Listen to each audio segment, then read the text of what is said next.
All righty, 30 seconds.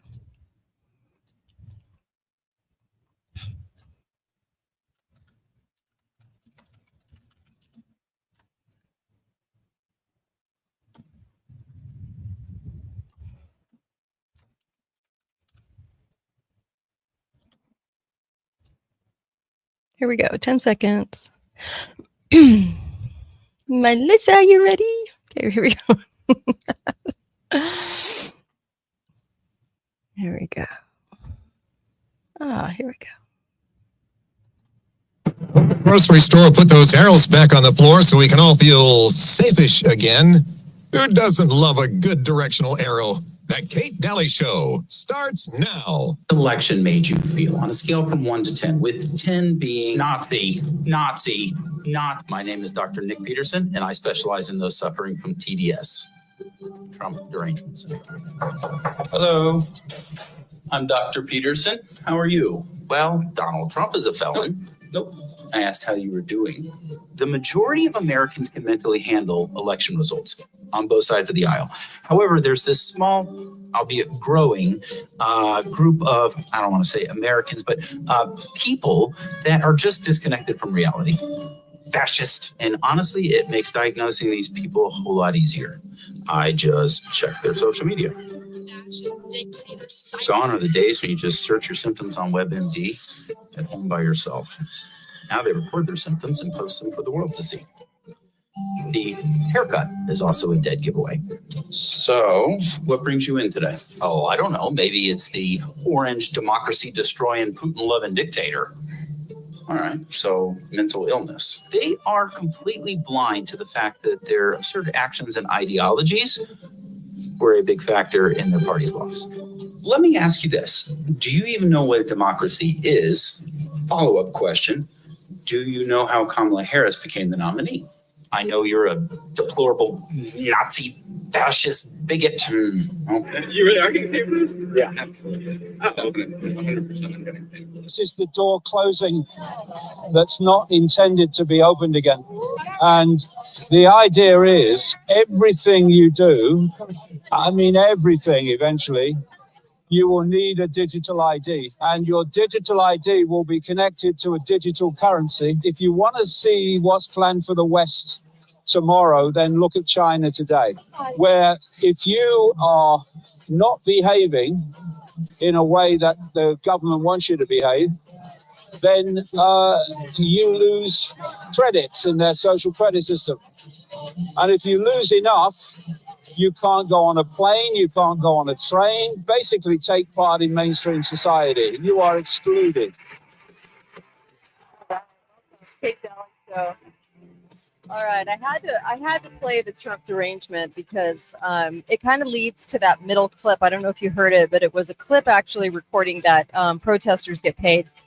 Some protesters, okay, not all. And there's people like you and I that would protest. Hopefully not in the government arena or at the Capitol, because, that's their territory. So when you do that, you're fair game for them to grab your phone data and everything else. But as we saw on January 6th, but I will say that clip was interesting because you have both. You have the can do no wrong, and then you also have the derangement. You have the Nazi. So there are people that are honestly diagnosed with that are insane, that you ask them how they are and it's like, Trump's a Nazi. So it's all they can say. Then you have people that you go, how are you? And it was like, Trump is the only one to save America and fighting for all of us and doing everything. And I'm like, okay. So there's really both, but the right doesn't like to concede that there's both, but there is both. I mean, you have both on either side of the spectrum. Today, I have Midwest Melissa. I also have Susan Reeve coming on. And I just wanted to play this for you because, by the way, hi, Melissa. How are you?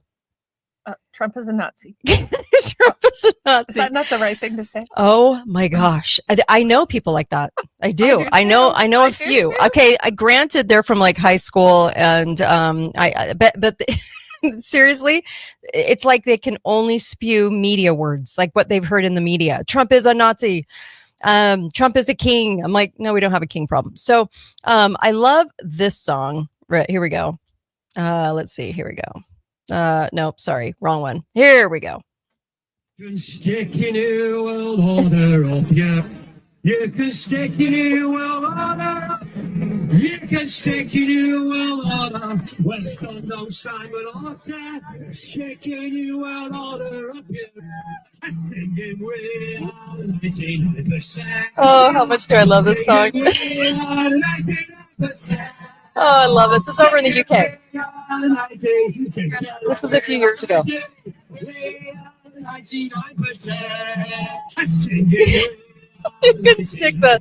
can stick the New World Order up your arse. So funny, and I love this song, and I love the UK protesters in that. I thought that was amazing. All right, so Midwest Melissa, just upon hearing that butte, we have a lot of ground to cover, and wait. Can I just say one thing before we get going? Because then the floor is yours. So, okay. So there's so much hullabaloo about the White House renovations. And one thing I do want to mention is this. There is a truth, okay, to White House renovations going all the way back. Now, right now, they're making a huge deal about Trump's renovation. And a lot of it was secured private money. They're not really saying that, but they're saying he's doing a $250 million overhaul. Okay. And all the way back to Thomas Jefferson, James Monroe, Andrew Jackson, Theodore Roosevelt, Calvin Coolidge added a third floor and a solarium. Franklin D. Roosevelt installed an indoor swimming pool. Harry Truman put in the South Portico. We've got JFK did the White House Situation Room, and then did major renovations with Jackie and his friend Lem Billings, who was really good at decorating.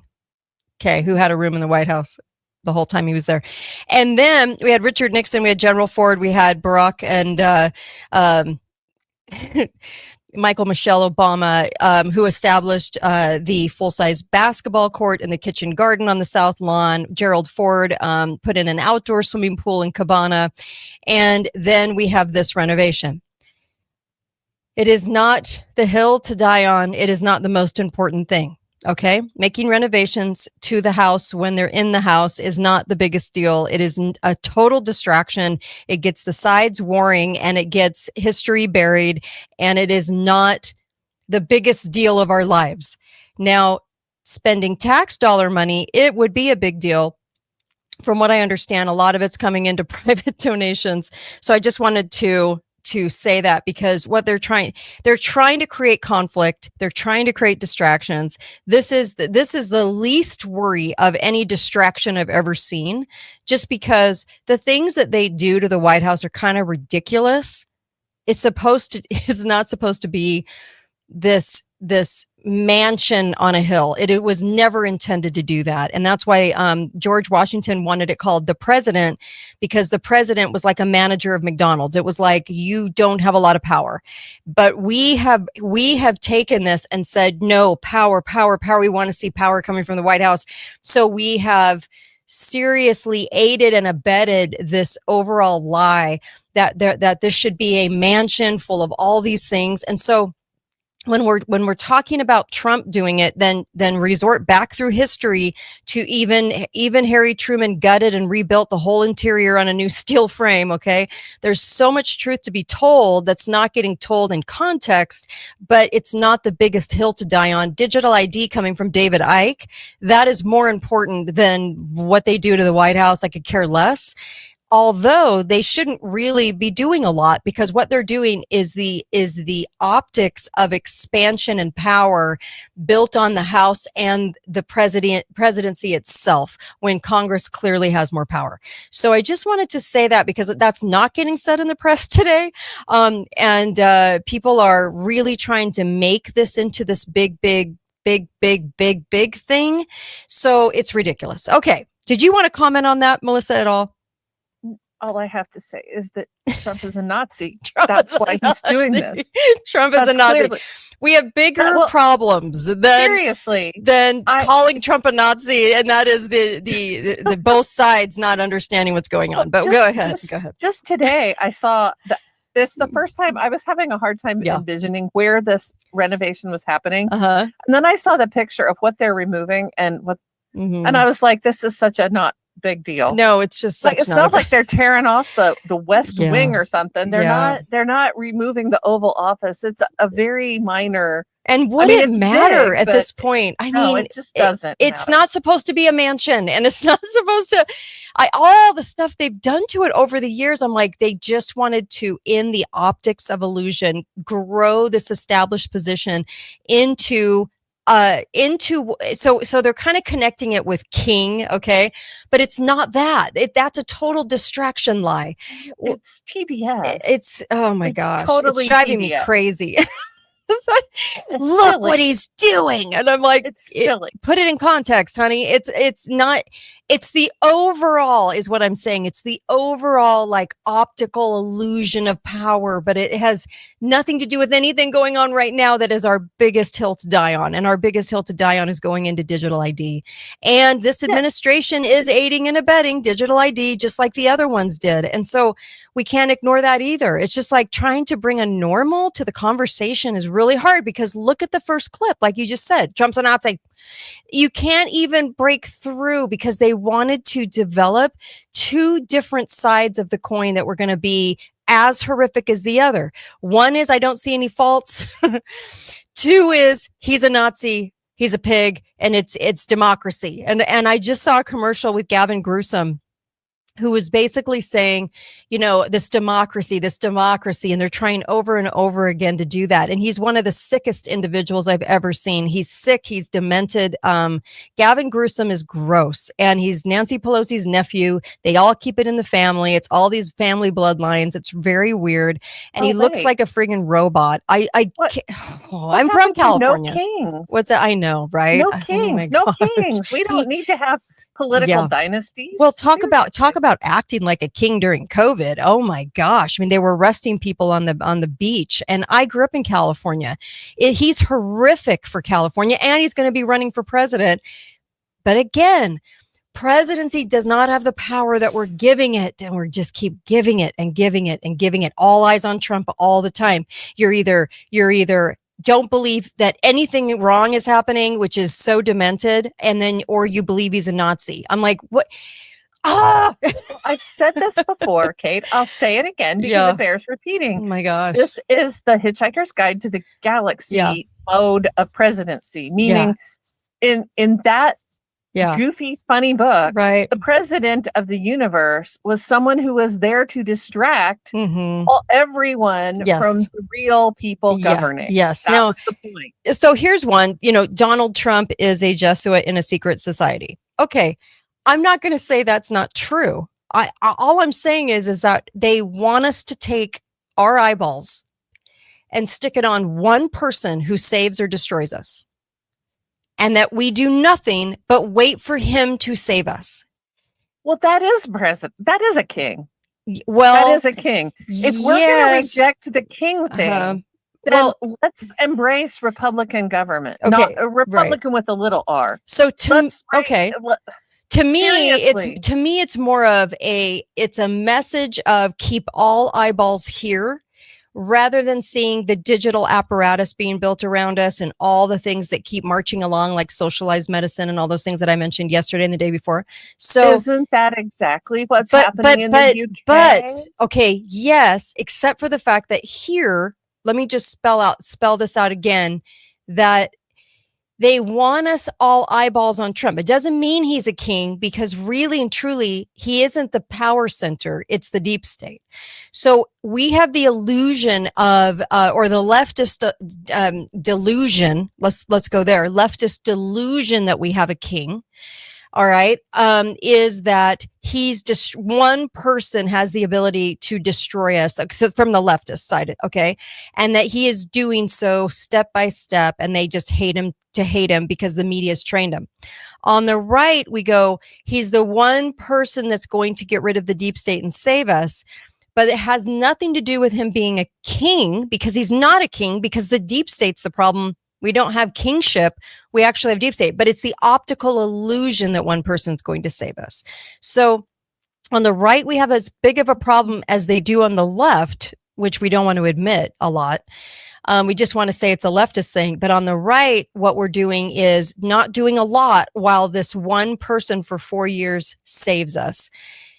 Although we realize that we don't have a king, we have a deep state doing it through him. Can I Yeah. can I add a little nuance to what Sure. you're saying? Okay. The problem isn't whether Trump is a king or not. The problem is, do we want a king? Uh-huh. And everything I see Mhm. says that we do, Well, because yes. we have embraced that Mhm. mentality. We have embraced the mentality that Trump can Right. save us, or that Trump can kill Right. us. But if you were going to are the problem, But if you were not- going to protest a no king rally, the healthiest thing we could do is to protest the deep state and bring that out of the shadows. That would be the healthiest, most correct way to deal with what's happening. But they turn it into a kingship, right? Through the media and optics is what you're saying. So they, well, what you're embracing then is the French Revolution. Let's get rid of the oligarchs and the autocrats, right? the people behind the curtain running the show. That would be the French And the Revolution. country is We're behind going to us. haul them all out and Yeah. guillotine them all. Yes, and our intelligence agencies that are trashing our country every single day and ruining us. Yes, bring all of that out of the shadows. We don't really have one king, we have that. And so if you're going to fight something, fight that. So the leftists are always fighting things that sometimes just they don't really exist, but they exist in the optics. And so that's why I'm like, go another level. Go They just go a got level all deeper. caught up by watching Hamilton too much. Yes, and that musical is very interesting. We could do a whole show on that. Yeah, you're right. they take some wrong turns, but yes. But we Yes. need to tread very lightly here. Yeah. Because what I just said, that I don't regard saying what you're embracing is the French Revolution is necessarily a good thing. Yeah. Revolutions have a way of running off the rails Mhm. quickly. Well, and we So have that the people who embrace the change Mhm. suddenly lose control of it, and now your head is on the guillotine. Well, yes, but we have revolutionaries now paid for too. So now it's an even harder game. It used to be the people were always uprising. But then the deep state was very good at implanting what looked like natural people doing uprisings, and they're bought and paid for. So you have a lot of bought and paid for that's very difficult, I think, to even see. So let's talk about the UK for a second. Tell me what's going on in Sure. the UK. So this is a story that's not being covered Okay. very well at all in our media. I had a very difficult time finding anybody reporting on it. But as people may or may not know, Keir Starmer has said we're going to implement digital IDs that will be Mhm. mandatory for everyone in the UK Mm-hmm. by 2029. So not too long. Yeah. And I think the British people, this is kind of encouraging to me, because the British people, they began flying Union Jacks and Mm-hmm. the flag of, England, which is a different flag than the Union Jack. Mm-hmm. And there was a little bit of, mumbly stuff and a little bit of the Mhm. police ripping down the flags and you're not allowed to fly that and Mm-hmm. whatever. But over the weekend, thousands of people have taken to the streets in London saying, we don't want your digital IDs. Right. And that's encouraging. People have begun to stand up. Now, is it too little, too late? I fear that it may be. I'm not sure yet. Nigel Farage has said that he is firmly opposed to any kind of digital ID. But the next election for prime minister, in which the prime minister's seat would be at stake, is not for 4 more years. Mm-hmm. Can they hold out that long? Yeah. Can they resist that much? Mm-hmm. And what's going to happen in the meantime to them as they try? The Brits have not got a very good record of being kindly towards people who object. Mm-hmm. Okay. They've put, what happens if you go on social media and put something that's critical of Keir Starmer and digital ID out on your social media account? Are they going to come and Right. arrest you? Presumably, you might be. Yeah. They did it to Tommy Robinson. Why wouldn't they do it to whoever else? Right. Right. So that's of concern. Mhm. I mean, there are some big names, Mhm. like relative to British politics. I'm not that familiar with all of them. Mhm. A former minister, Sir David Davis, and another guy. Let's see who's the other guy here. Former Conservative MP and Andrew Brigden. Mhm. Both took leadership roles in organizing this anti-digital ID thing. Mhm. But what I think we need to be aware of here, it's going to come, I think this is part of the reason why I kind of like to watch what's happening in Europe a little bit. Mhm. I just watched a lengthy video that Europe is already gone. It's gone. Mhm. The Europe that we knew, that we fought for in World War II, is no longer already, because they have embraced, they don't have an industrial base that can support what is coming in the world, nor do they Mhm. seem to be that interested in it. And now they're going to blast a whole ton of money Mhm. on Ukraine, and they just don't have the infrastructure, like industrially, to support it. Mhm. So, lest we go the same way, I heard a little. We're going to get nudged into it. I think what the plan is for here. Excuse me. The plan here is for the rest of the world to embrace it, and then we will have to, in order to do business with anybody in the rest of the world. Mhm. Yeah. Yeah. They're definitely setting up that structure right now. Like JP Morgan or Chase. JP Morgan, if you work there now, you have to be on Face ID and fingerprint. You can't work there without being on the system.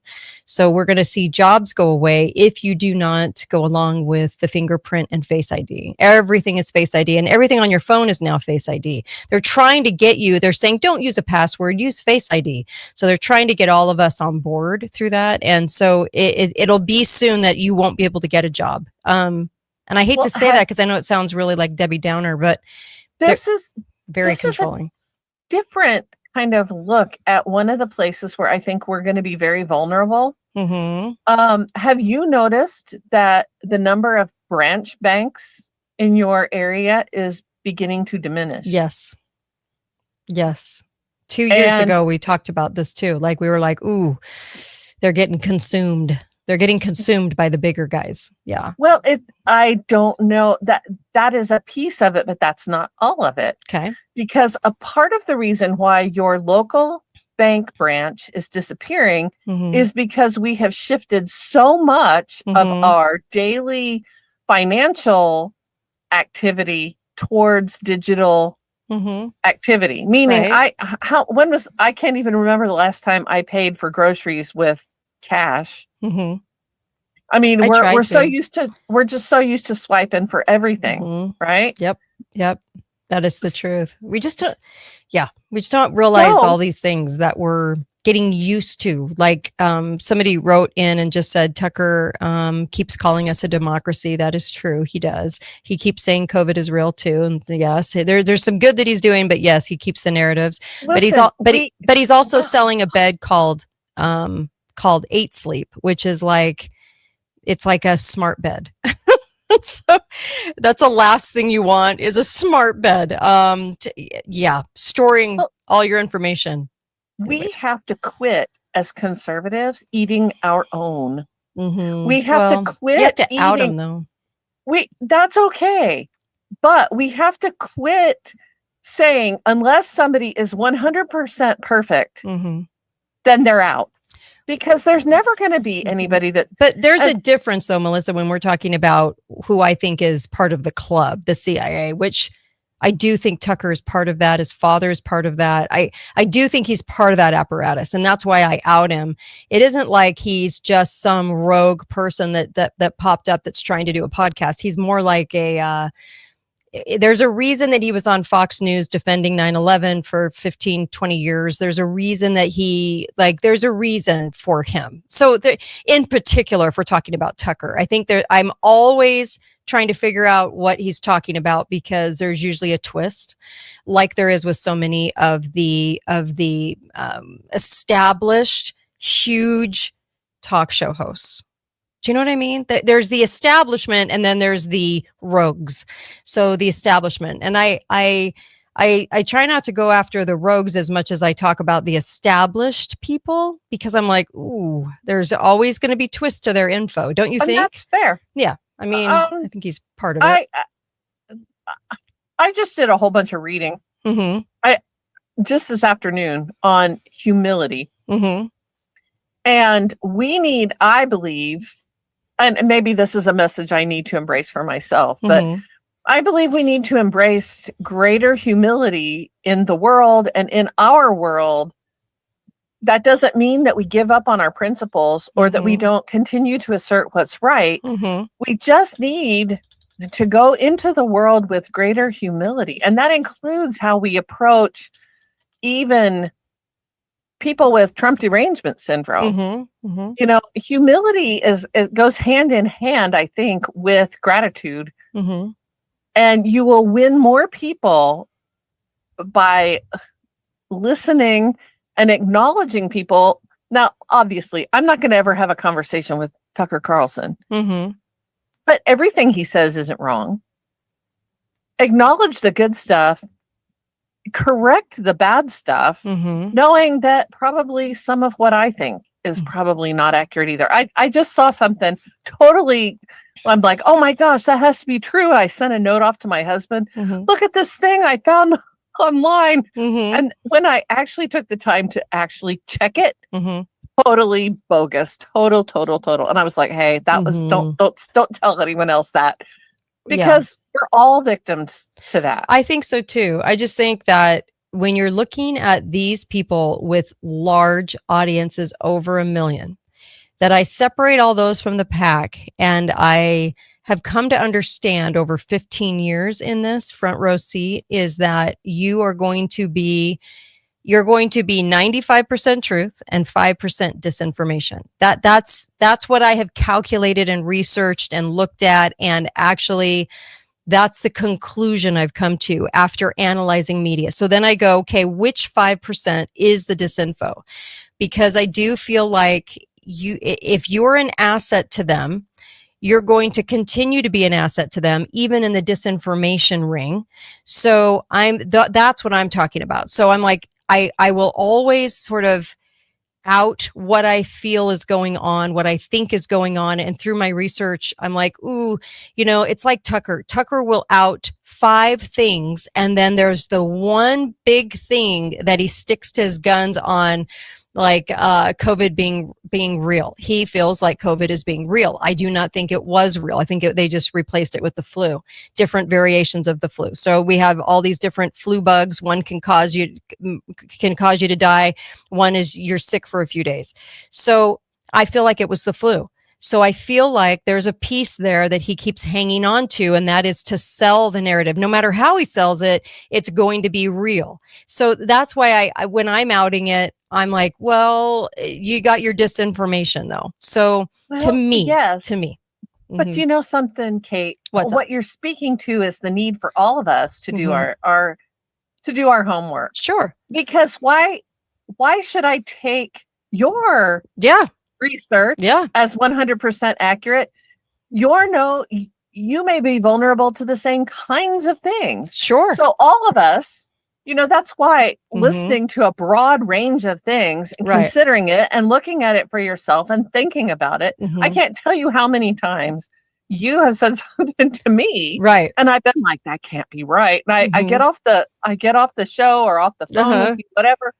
And I go upstairs and I'm talking to my husband. You should hear what Kate said today. And we do some research and we find out that it's accurate. Now I'm in. Right.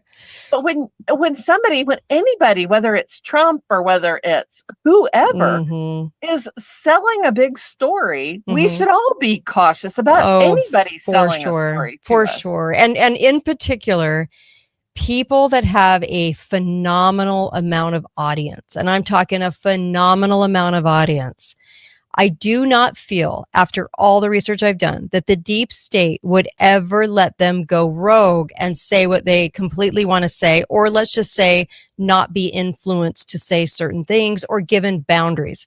So I feel like when we're talking about particular people in the media that we all know, without me having to say any names, that anyone with an audience over at least 1 million consistently is going to be controlled, because the deep state, I feel, after all this research, is never going to allow them to just say what they want. So that's where I'm coming from when I'm analyzing what they're saying, and I keep finding the same types of things said by all of them.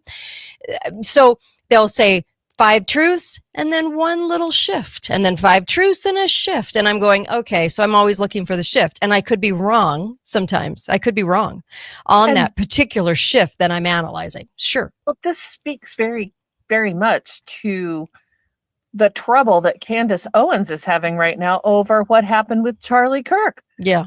Was Charlie Kirk on the edge of saying things that somebody didn't like? And that's kind of what she's insinuated, that his position and his opinion was shifting, and he was getting ready. He was not playing ball. And now that he's out of the way, all kinds of people are maneuvering to take over a very large organization that he's built. What happens to people in our system when they try to buck the system? Yeah. What happened to Kennedy? Right. What happened to Robert Kennedy? We've seen it happen over and over and over again. And if the vilification doesn't work, then there's other ways to handle it, right? Yeah. Yeah. And so that doesn't mean that Tucker is right or wrong, or that I just think he's playing games with them. It just means that he's being permitted to say whatever he says until he threatens something that they say that's enough. I think he has a particular role, and I think that some of the ones that I don't even have to mention their names have a particular role. Some of them are made to make us look crazy, or a type of person. Some of them are there to just skew it so that you trust them enough that you're going to trust the 5% that they say that's questionable. You're going to trust that too, because you trust the 95%. So that's why I'm always poking at it and mentioning it, because I'm like, well, this is what I see. This is what I'm feeling. This is from my research. So I'll share that with the audience, because I'm feeling like, ooh, here's where the shift is. Could be wrong. I think I'm right when I'm saying these things, or I wouldn't say them, but I just think that that we have a hard time because we hear the 95%. So we're like, but but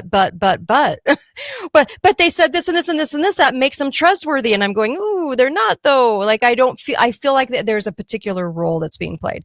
Now, go back to the protesters, because I know that's what we were going to talk about today. And we've got about 15 more minutes. So the protesters themselves, how many do you think are bought? How many do you think are paid for? I think 5% disinformation is going out. In the UK, I would have no idea. Yeah. I would have no idea. Do I think Nigel Farage is bought? I don't know. I think those things, I have come to the conclusion. Here's my ultimate political conclusion. Okay. I think that we have now entered the zone in which it is impossible to know those things. We can only know by their behavior and what they say and the consistency of their actions. I have heard things about Nigel Farage, for example, not being, he is brutal to people who oppose him, even within the conservative movement in the UK. Okay. That doesn't speak well for someone who's all we're going to embrace free speech, right? He was not kind to Tommy Robinson, for one. Right. And said, we will not have him in our party. So I think the deceptions are so deep now that there's almost, unless you pray and get revelation from God about it, it's almost impossible to know anymore. What I think, and I think you're really good at this, is watching for kind of bellwether signs. And I brought up the banks, and I'm going to bring up ATMs as well, because I think that this is a bellwether for what's coming here. Mm-hmm. We're not hearing anybody particularly pushing digital ID, at least at the government level yet. Mm-hmm. But our branch banks are disappearing, and our ATMs are also disappearing. Mm-hmm. Meaning it's getting harder and harder to find access to cash. Mm-hmm. I went to my ATM recently. I can still do a deposit there, but you don't get to make any withdrawals there anymore. Which I thought was very strange. Okay. No, if I need cash, I have to actually go into the bank, because that's inconvenient for me now. Mhm. Right? Right. So they're gonna push. My husband just opened up a bill of ours this week, and they said, "Oh, we're going to start charging anyone who wants a paper bill mailed to their home. We're going to charge you $2 every month for that now." I made him mad. So you have to go online and go, touch free, no paper. And I know why. The rationale behind it is, you don't have to. After COVID, we all got crazy about touching anyone, which is horrible too. Like mentally, for human beings, not to ever touch anyone is a bad thing. But the bigger issue is they're pushing really hard for us to use our credit card, use a digital transfer if you can set up auto pay, whatever. So you don't even have to think about that anymore, right? So that is the very beginning of the most gentle nudge, and this has been going for quite some time now. It's a gentle nudge towards a digital ID that's going to be linked to your digital everything. It'll be linked to your bank account. It'll be linked to your energy use. It will be linked if you pay for everything with a credit card or through some digital format, some kind. Yes. What do they know about you? They know the kind of books you read. They know the kind of causes you support. They know the kind of gas you buy. They know how often you buy gas. They know what kind of groceries you buy. They'll know everything. We've talked about this endlessly. And what the British are pushing on right now is you will have no privacy with a digital ID. There will be everything about you will be known by the government. So a lot of people don't realize that these are some of the pieces that were falling into this trap. So I had a refund coming to me from a particular company, and they said, we're happy to issue. So they never told me I had to tell them they owed me a refund, of course. I emailed them, and they emailed me back, and they say, yeah, we owe you. So go on to the dashboard and put in all your banking info. Okay. So normally you would go in and you would put in a banking info in there, right? So people are used to doing that so that they can give it to your bank. Well, they wanted me to go through the MasterCard process it's like a new MasterCard process where they have all your banking details and your passwords to your bank account. Different than just putting in your information. And they said, we will give you a refund. And I said immediately, no, I'm not going to give you banking passwords. I'm just not going to do that. So what's the alternative? They literally told me it would take 8 weeks for me to get a paper check. And I said, are you sending it by donkey? What in the world is going on? Carrier pigeon, donkey? Like, what the hell? 8 weeks. It takes you guys in 2025 8 weeks to process a check to me that you clearly owe me that's been in your system for a month. And so then I said, well, I'll be on social media telling people not to use you. I said, because this is pretty horrific that I have to give you my banking password, not just my information, my password, in order to do business with you, to get my own money back. And And then they came back and they said, well, it looks like it only take 4 weeks. But they did that to me. They lied and said 8 so that they would get me to fall into the trap of giving out all my passwords for banking. And I said, in this era of hacking, I just blamed it on that. In this era of hacking, why would you do that to people? Why would you want that information on your files? And there was no response. Well, no kidding. Interesting, right? So let's play some what if. Okay. Would you rather have completely digital, cordless, contactless banking where you go to a banking kiosk Mm-hmm. and you have like a video teller initiate your home loan, Mm-hmm. right? You fill out, you're not going to go and see an actual person. You're just Yeah. it's all going to be video, contactless. You get a QR code on your phone, or they use biometrics or whatever.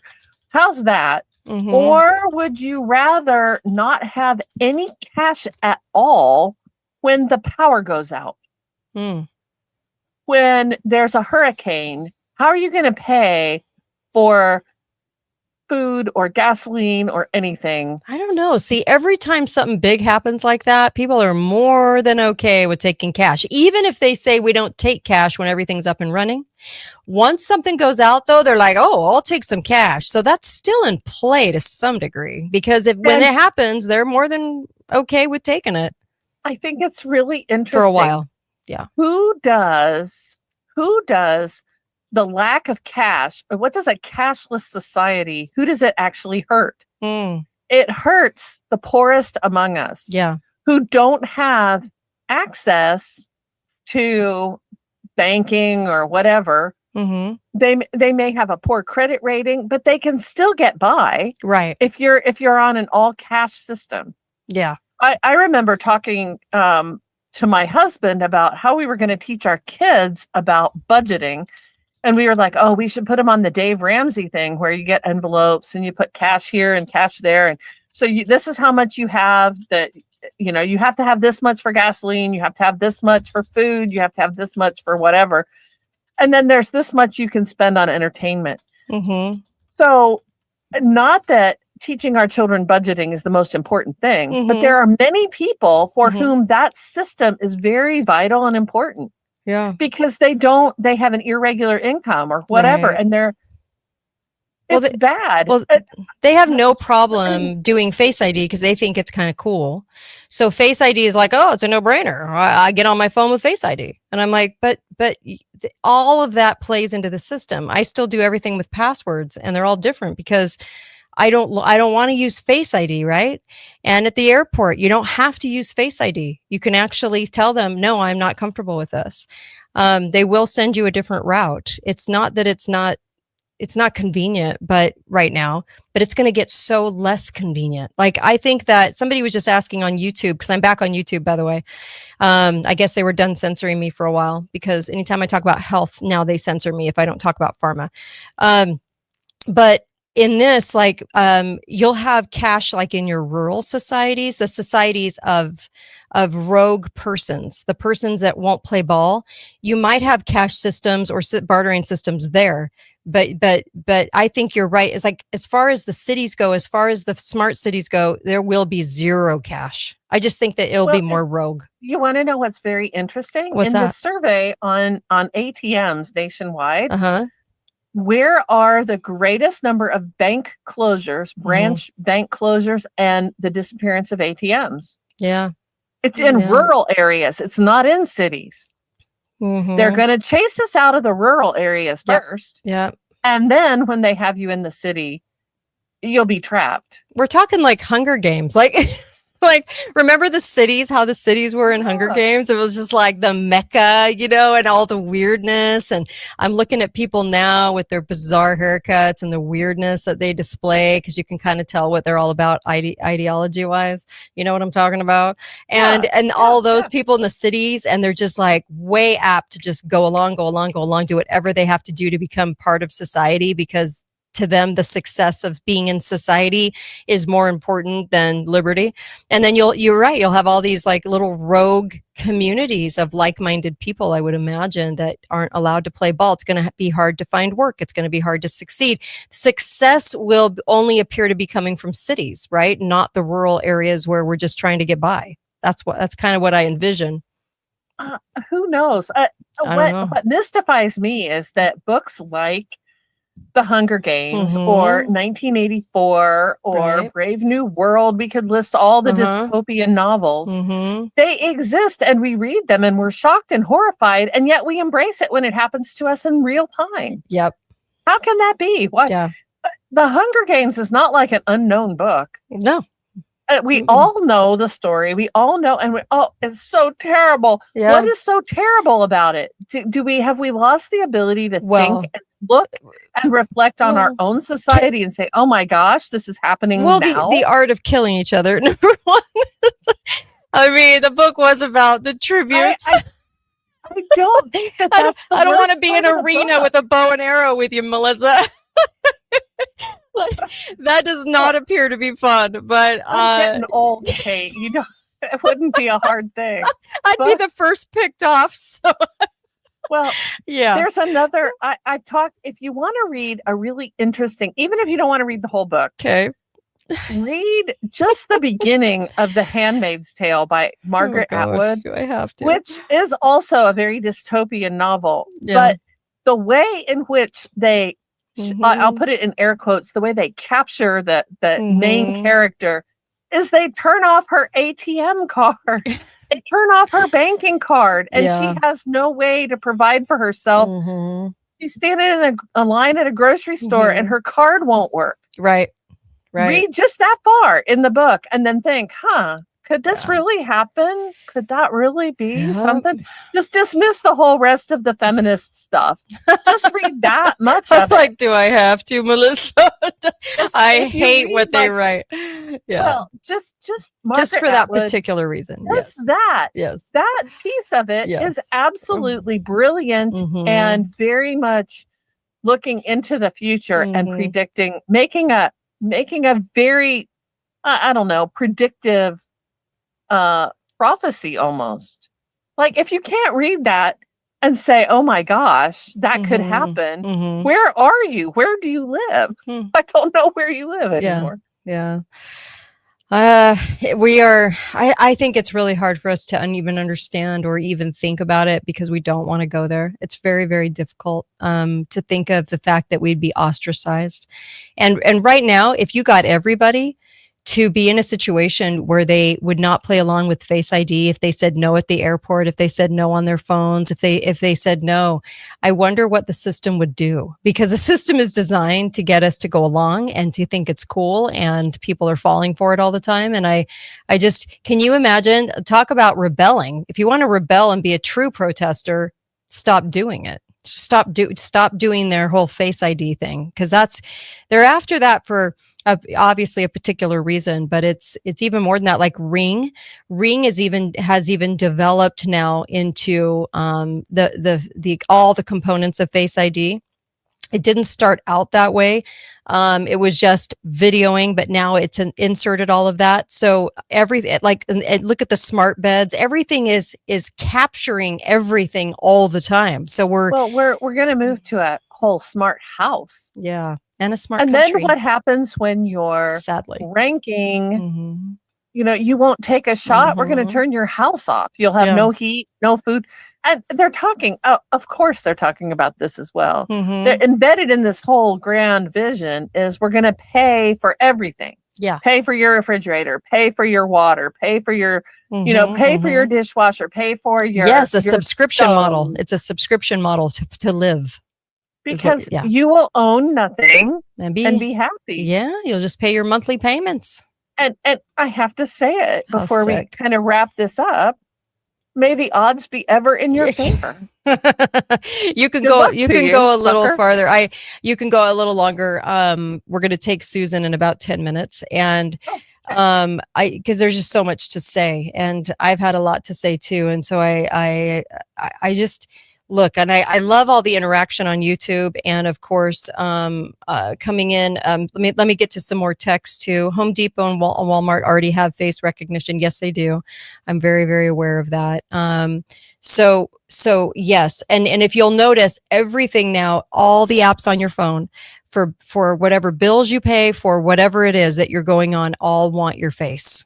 They all want your face. So it's very Minority Report for sure. Ugh, scary. That Well, part's yeah, that'll be the ultimate predictive Yeah. crime Mm-hmm. fighting. Mm-hmm. Well, we think that judging by the things that you've thought about in the last 6 weeks, Mm-hmm. we think you might commit a crime.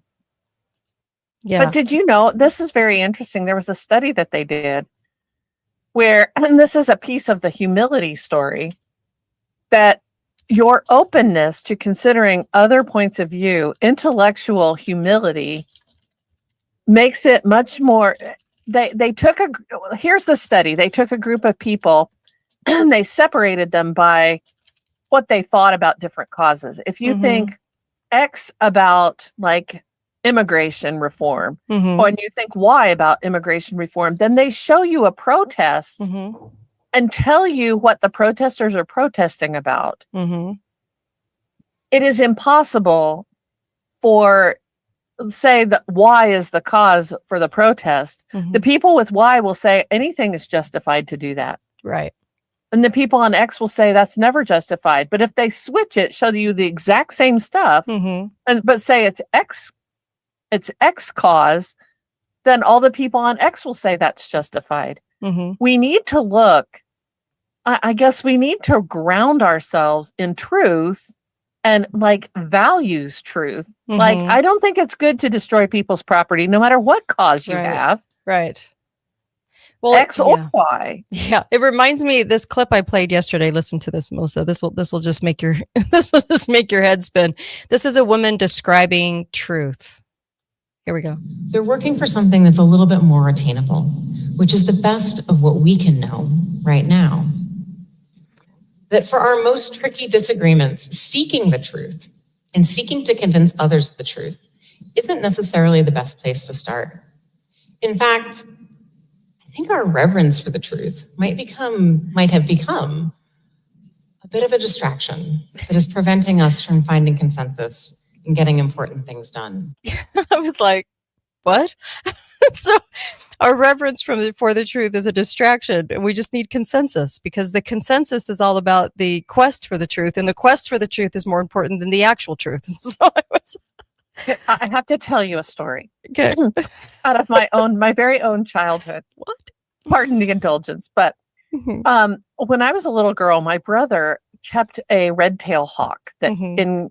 that was given to him, and we had it for many, many, many years. Mhm. And a group of my sister's friends who were in high school, they came over to our house and they looked at the hawk sitting in our backyard on his little ring Mhm. and said, "Is that what kind of bird is that?" One of the girls says, "I think it's an owl."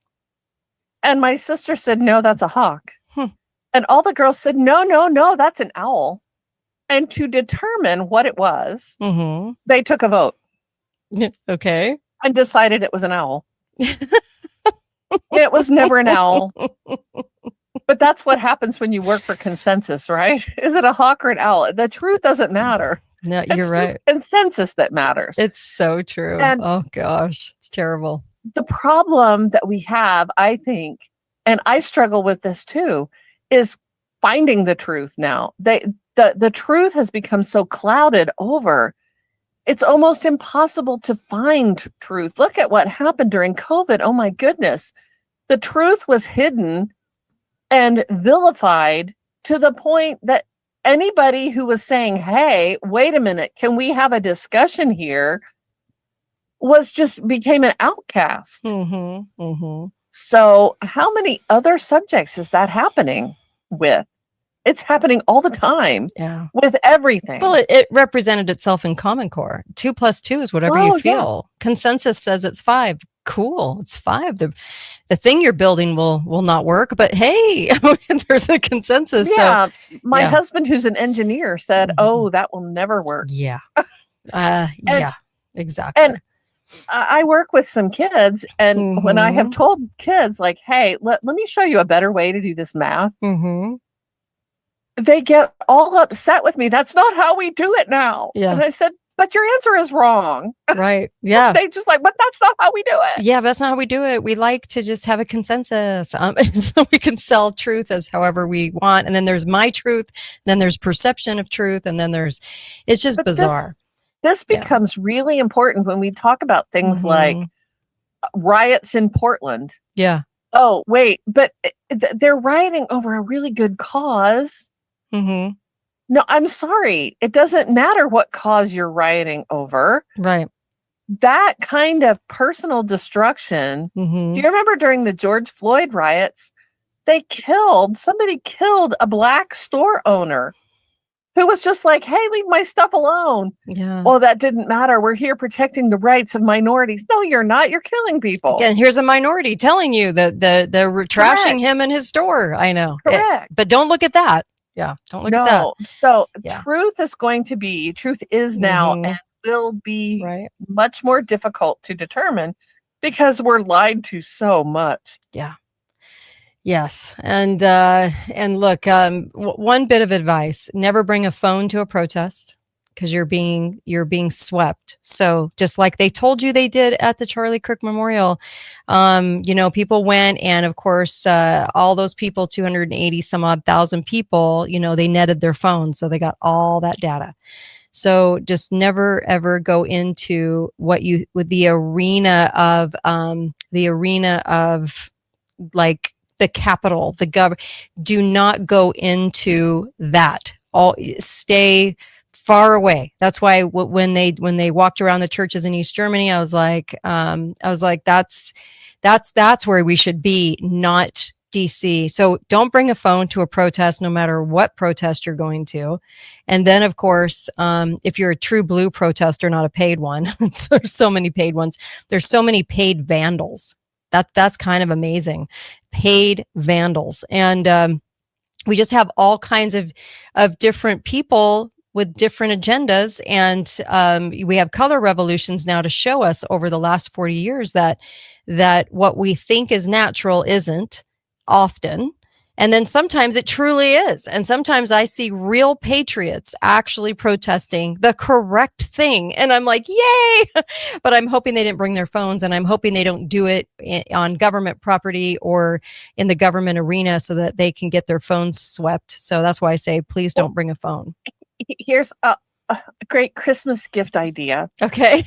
Apparently, that was a rough change of subject.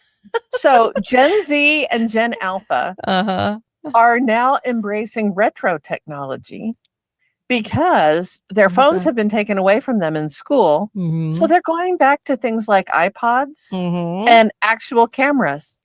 I love just it. saw for the first time ever, like a camera in a store. You could actually buy a camera with film. And because I think our younger people, they're not trusting the technology either. Yeah. They're going right. back There to is some of flip that. phones. They think flip phones are really fun. Yes. I just read a really funny little blip that came through my social media about a grandparent that still had like a landline phone that had a cord on it. And their kids thought it was so fun. Fascinating. But think about the ways in which your privacy is protected by using an iPod instead of your phone for music. Or there were lots of those.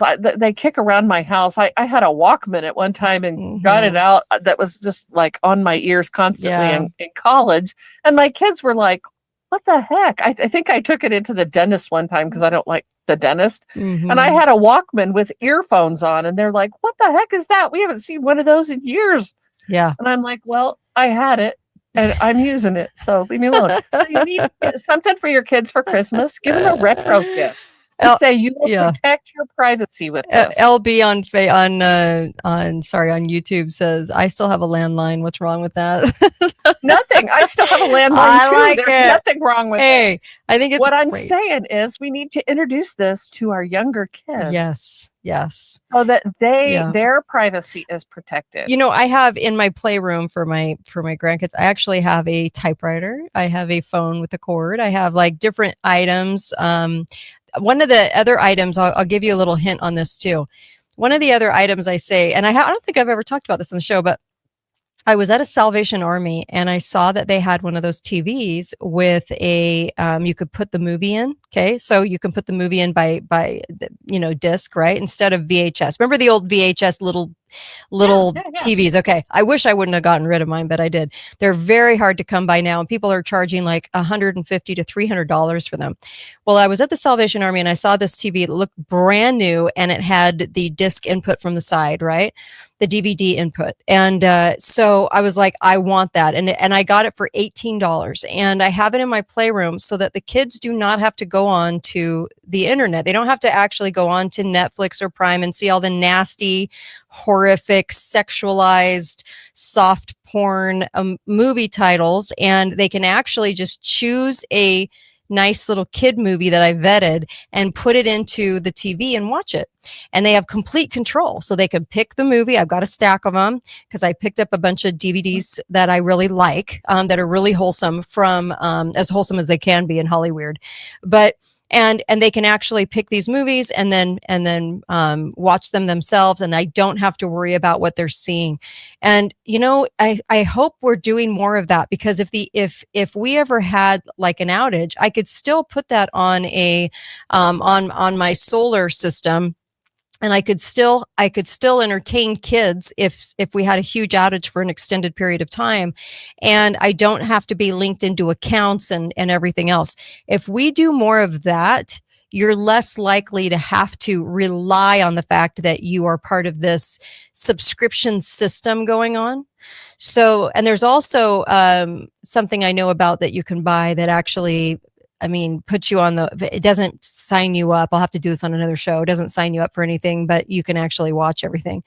But what I'm talking about is the soft porn stuff and all the violence and everything else, and kids don't have to be a part of that. So if you ever see one at the Salvation Army, pick it up, because you can get them for cheap and they're brand new with remotes and everything. They're brand new. Like I was just stunned that I found it, because if I were to go look on Marketplace, we're talking $200. So, well, here's what I'm going to say. Let's Sure. make mixtapes a thing again. Oh my gosh, I loved Let's make mixtapes. mixtapes great again. There was Let's an make art 'em to that. great.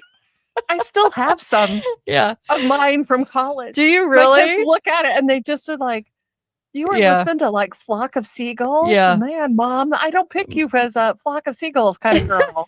And I was like, you didn't know me back in the day. Exactly. No, I loved mixtapes. I thought they were brilliant. So yeah, so we just have to kind of figure workarounds. And right now there's a lot of workarounds that we don't really think about. So if something happens in an EMP, how do you entertain kids? What would you do? How do you get them off the subscription internet porn stuff? How do you do all that? We have to start thinking outside the box and creating things right now that we can still get our hands on, that they love it, that there's hardly any of those around anymore. I think the deep state loves the fact that you can't get your hands on much like Cash that. for Christmas. I know, I'm telling don't you. Don't give them a check. Just give go 'em cash. Right. And go visit the Salvation Army, apparently. There you So there you go.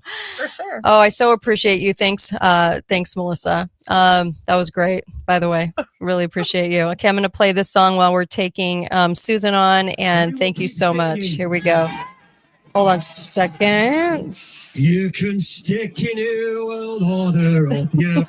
You can stick in a world order. You can stick in a world order. When the sun don't shine, but all the time, stick in a world order up, yeah.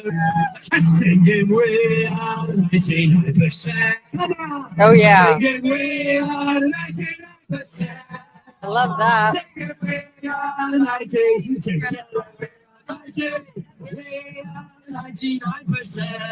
Don't you just love it? All right, Susan, are you with me? Oh my gosh. All right. I got to play that song because not only do I love it, you can stick the New World Order where you want to. I love that song. I love people that can come up with this kind of stuff. Seriously, I dig it. So appreciate you guys tuning in. I just wanted to say real fast, I had questions yesterday. Yes, you're trying Cardio Miracle and apparently you're loving it because you're giving all kinds of testimonials about it. And you're just like, this is changing my life because I'm taking it twice a day and it's amazing. Join the club. I'm telling you that it's not often when I find a product that I'm willing to talk about on this show because it's going to help you, and it's literally going to help you. It's going to help your health and deliver minerals into your body. If you listen to Dr. Judy Mikovits, she's like, this is that product that is like different things that I've talked about on the air, like fruits and veggies that you could take in pill form. This puts that to shame because this is like on steroids of the fruit and veggie product you might be taking. This is the thing, the catalyst, and with nitric oxide that actually is delivering those minerals into your body like crazy because we're so depleted. Go to cardiomiracle.com/Kate. Try it out. There's a money back guarantee. You're not losing a thing. Just go and try it twice a day. And I'm telling you, all the I'm like kind of stunned because the testimonials coming in, they're so crazy. Like they're so good. And people are going, oh my gosh, I feel so much better. I'm not dragging. I'm not getting sick. So please go take this product. I can't beg you enough to take this because I know that it's going to change you. So change your life for the better. So cardiomiracle.com/Kate, allfamilypharmacy.com, and go there /Kate. So it's always /Kate. So allfamilypharmacy.com /Kate. Go there and get your ivermectin and fembendazole and be doing that every 6 months, please. There's also another one, membendazole, as well, that you might want to factor into to doing that as well. And those things with cancer, inflammation, all kinds of things, parasites in general, getting rid of those parasites. Also, FIQ. You're going to FIQ, you're ordering supplements there. Highly recommend that. They have a nighttime sleep one that's non-addictive. They have one for anxiety. I know someone close to me that takes that one and absolutely loves it. And it does its job. So if you have anxiety, this is the product for you. And they also have a deal going on right now. Go check it out, right? And so the link is right on my website, katedalleyradio.com, katedalleyradio.com. I'm also working on the app. So there was a problem, a glitch with the Kate Daly Show app, and it's on the server side. So we're working on that. You'll have to re-download it, but we are working on fixing that right now. I've got my tech on it right now. And also, Trump was talking about defunding NASA. The only problem with defunding NASA, which is kind of weird because he goes all into space and then he comes out and says something like that and then goes all into space. It's very strange. It's like every other day, a new idea about NASA. NASA is a fraud. It's a money laundering campaign is what it is. And that money, if he did that, who would take over? BlackRock, Palantir, all of those entities. So that's why I'm like, we're going to see a plethora of things that look like they're going away, but they're actually being inserted into Palantir, being inserted into these kinds of corporations that are not in any way, shape, or form private. They are public entities given public money and run by the government, although they don't want you to know that. So they hide behind this whole, like Facebook, this whole aspect of, and Microsoft, of it being private, which it is very much not private. So also get the ebooks. The cancer ebook is at katetalks.myshopify.com. And of course, the Disney tell-all, which is amazing. You can share that with family and friends, and it comes to you in your email. Okay.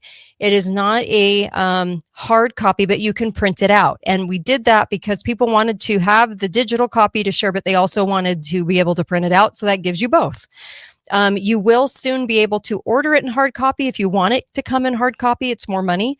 But I'm just telling you that most people want the digital file so they can do with it what they want. Get that cancer ebook, Get it sent out to people. Please put it on social media, please, for me, because the censors are going after me. And then also the Disney tell-all. There's also one called Bridging the Gap, how to talk to people in your family that are leftists at the dinner table on Thanksgiving. And then also there is the one on prepping that's amazing for whatever comes your way. I was just watching the movie about the Paradise City fires, and a lot of people were talking about PG&E being arsonists. Like they were watching wherever all these fires ended up at the same time igniting. And when they all ignite, it was very weird because the fire didn't just grow. There were little fires placed around. And then they had only several buyers to all that property afterwards in the aftermath, but people had eyewitnesses to. So PG&E was indicted for 80 some odd counts of manslaughter for having terrible equipment and not shutting off their lines. But it was more than that. There were people that were watching PG&E show up and all of a sudden a fire was started. So they were accusing him of arson. That was not covered. And I think that that's why it didn't go to full trial. They just went to a guilty, yes, we'll pay out. Because of that, they didn't want any of the eyewitnesses to that coming out. Whole different show. But I just wanted to kind of tell you that if we have more weather warfare coming our way, being instigated, arsonized, whatever, arsonize, my new word, arsonize, whatever the case may be ready for it. But this is from the survivor's point of view, what they particularly did to get themselves out of the situation safely, not just from an expert. Okay, experts. This is from the survivor. So I'm just telling you and letting you know that's available to you. You can also go on Amazon and get that book in hardcover. It's under Deep Dive Research. Okay, I'm done with that. And remineralize your teeth. Be working on that because it's actually really helping my teeth. I had some teeth sensitivity before I ever did that. And if you want to know how my teeth are white, it's because of remineralization. And I don't use the whiteners that they want us to. I use the remineralization and it does the trick. All right, Susan Reeve, how are you? I'm doing super. How are you doing? Excellent. It's been a minute. So what are we working on? Well, speaking of apps not working, I just wanted to mention the outage, the Amazon outage, and how that was happening in Virginia, and how concerned people were because half the internet went down. Amazon has this lease on these for this power to run the internet, and then it went down. And it's interesting that they are warehoused in Northern Virginia, and I just thought that was really fascinating because Northern Virginia is renowned as kind of where all the spooks are, where they congregate. And I just thought it was fascinating that people don't put that together. And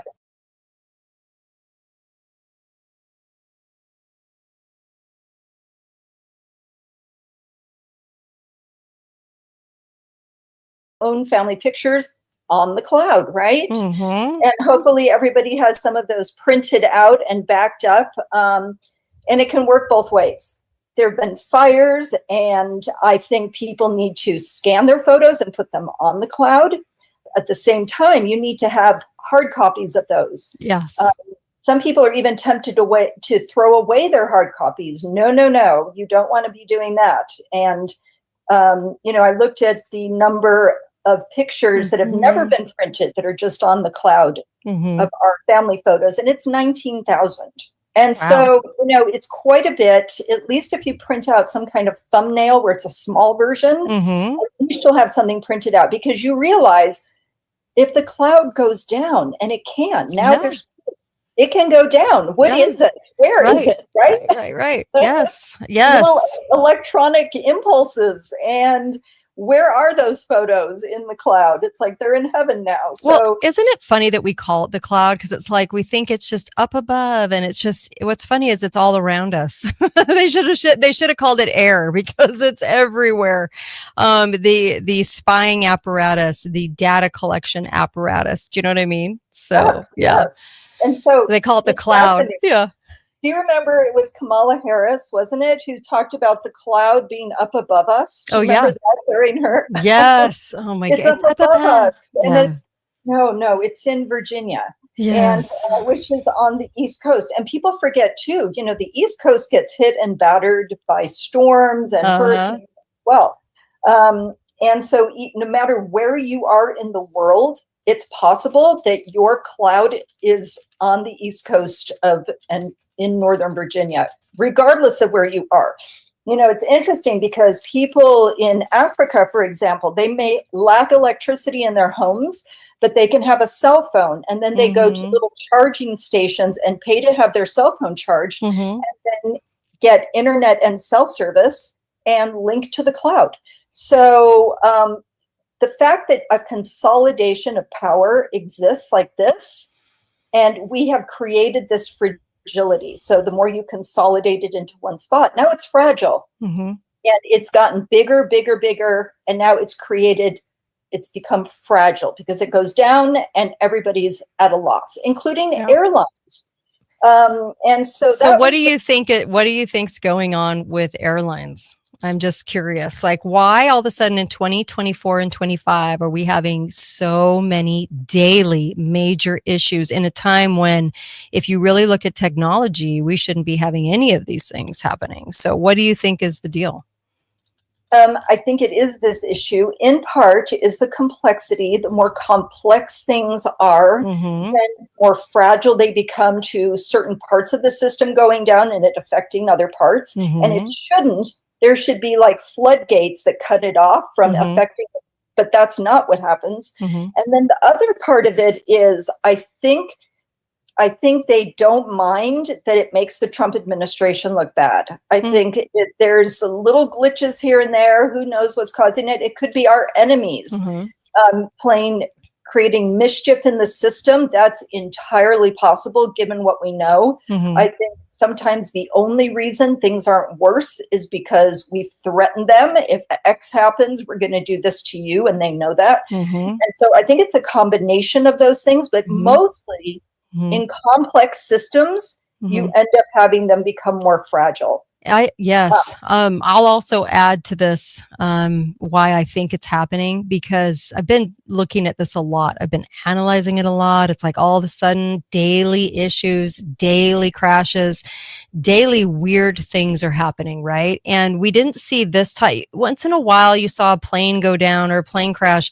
but I'm talking about the daily, like, weirdness of trying to fly and you can't get a flight, and it's like multiple flights being canceled, and then weird problems on the airplanes and people having to just sit on the runway forever while they work out these problems, or their flight is suddenly canceled after this. I think that this is controlled chaos.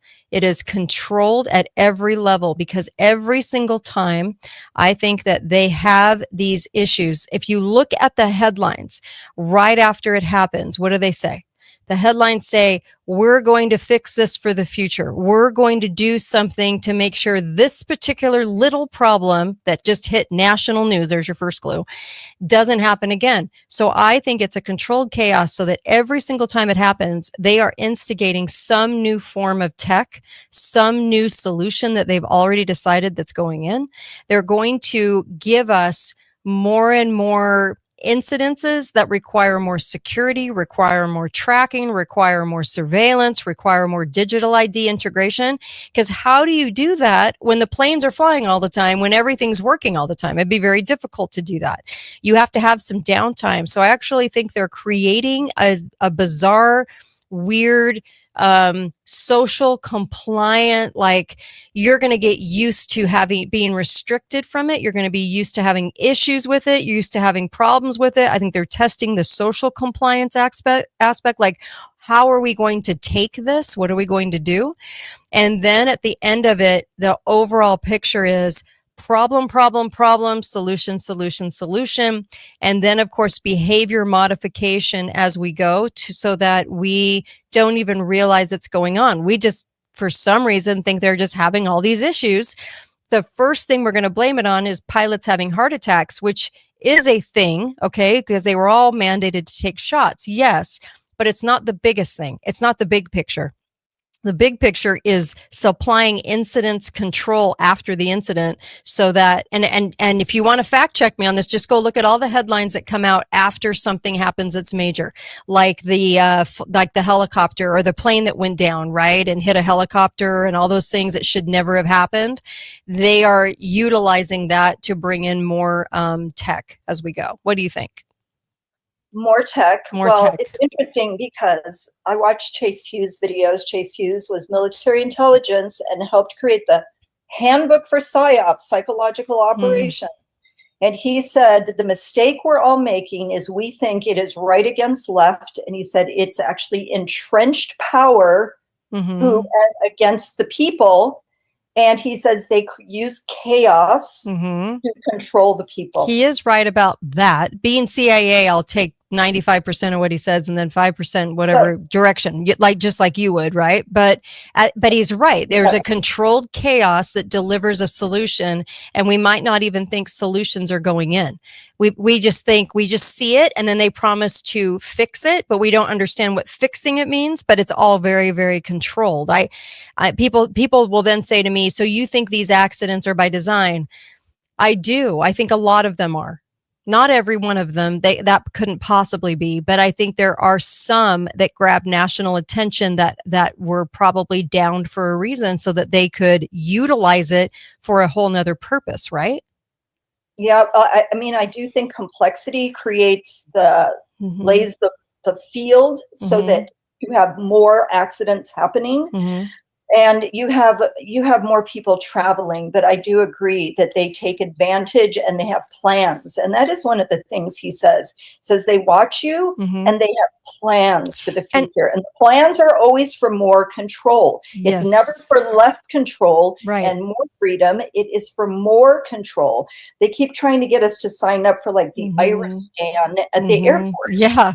You don't have to stand in the long line. Just do the iris scan. And I just think, how can, you sell your soul to be the person standing there encouraging people to get an iris scan. But at some point, they'll say, we'll only accept passengers who've had their irises scanned. That's coming. Yes, because it's not about stopping travel. For a while, I was like, are they stopping it? No, it's controlling it, and it's controlling it so that only the elite and only those that play the game. So it'll be a convenience, but not necessarily convenient in the way that we think, but a convenience for those that are part of the system. You'll be able to fly there. You'll be able to get there tomorrow. Not part of the system, you'll have to go on donkey, so I think that's the division they're creating. It's not left or right. It's absolute between those that are part of the system that are buying into all the digital ID and those that aren't. It's about controlling it's about a convenience being controlled. And I think the way of implementation is a lot of accidents to implement this and make sure that it's all ready to go. Absolutely. No, it makes perfect sense when you see it laid out like this and how things always ratchet towards more control. They never ease up. Well, and even Mike Lee keeps saying we need to get rid of TSA. Why do we still have TSA? And yet we still have TSA. In fact, they have done more of a crackdown now on liquids going through. I said, why? Why is this happening now? Yeah, but you can wear your shoes. You can wear your shoes, aka Shoe Bomber, back in 2001, which I didn't even exist, I don't think. But you can wear your shoes, but you have liquids still out. Yes. And 20 years left, for a 25 little years. gallon bag. I was like, are you kidding? What in the world is happening with this? So speaking of how things are shifting, I came across a very interesting article on how Democrats, do you notice that climate change isn't in the news as much? Because they have now poll tested it with people and found people just aren't as concerned about climate change as they are about affordability. And so the Democrats have now, via the Searchlight Institute, a new Democrat think tank, they're shifting their narrative, and it's about focusing on affordability, affordable energy, which is what the Republicans had been saying we need to make, and Trump had said we need to make energy cheaper. And it's only because it's not testing well.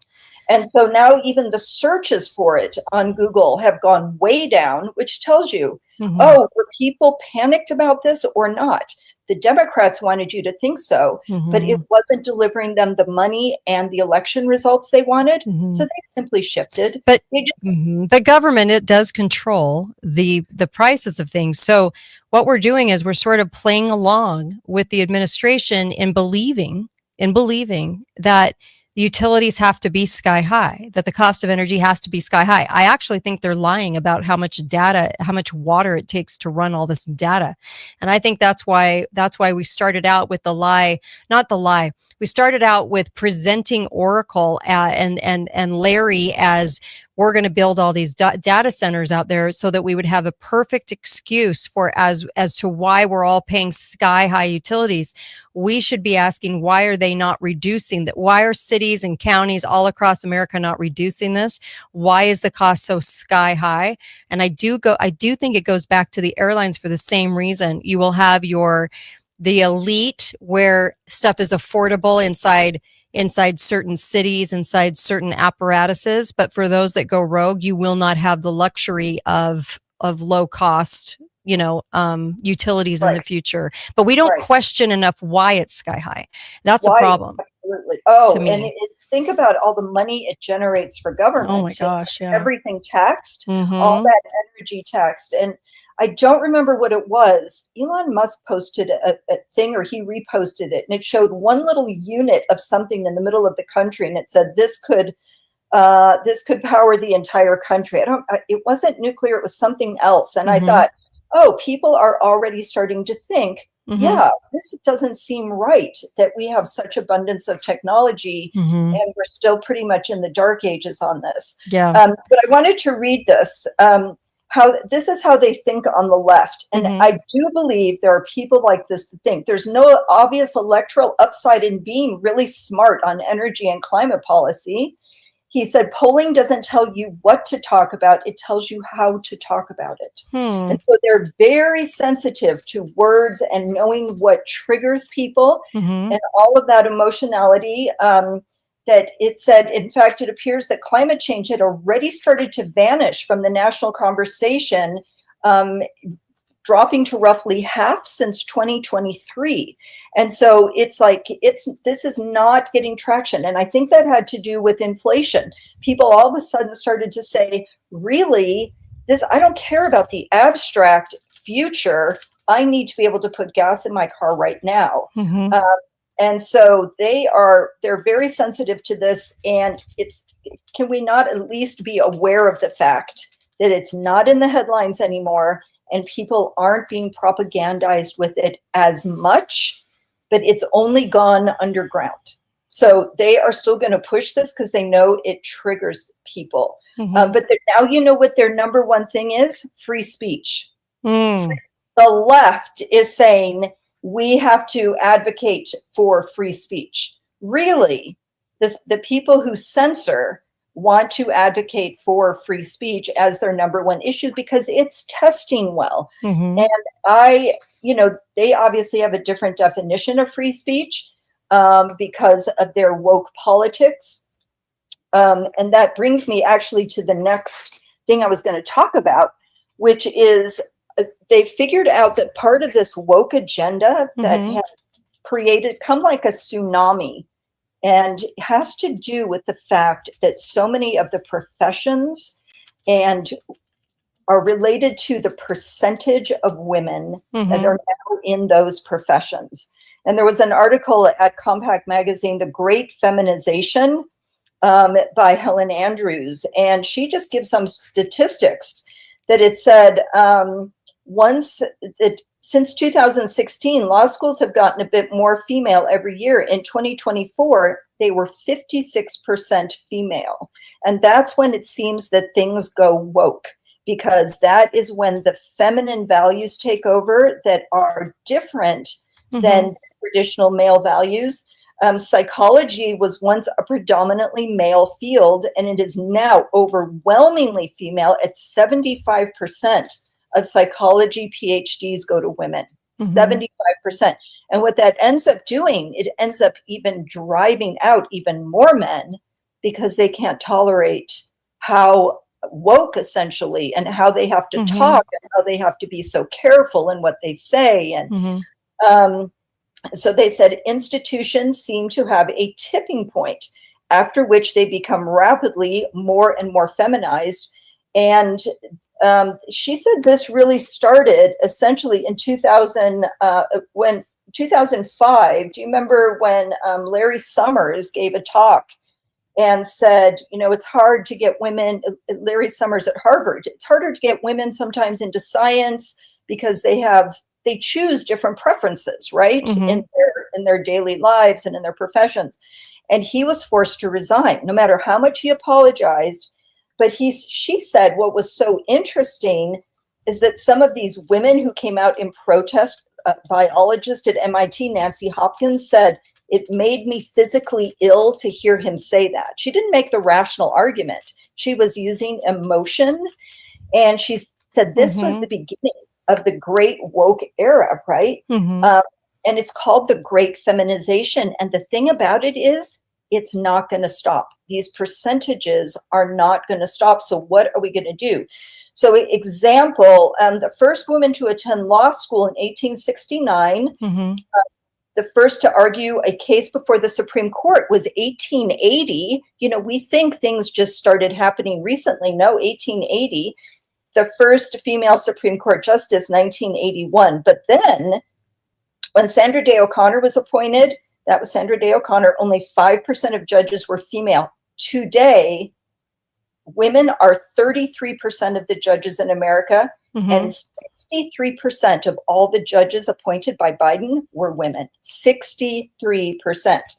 The New York Times staff became majority female in 2018. And so this idea of the emotionality and the wokeness and the hostility to language, which is ironic, aren't they saying free speech? We want free speech. The women's culture is so different, women versus men, because one woman speculated that women, our ancestors, the men developed a warrior culture and women developed a culture that nurtured infants and children. That's how it should be. Yes. And it says everything you think of as wokeness involves prioritizing the feminine over the masculine. Well, who wants a male wuss bag? I mean, no one said no one ever. Ugh. Well, empathy over rationality, Yeah. safety over risk, cohesion over competition. Mhm. And so that's how you end up with one survey found that 71% of men said protecting free speech was more important than preserving a cohesive society.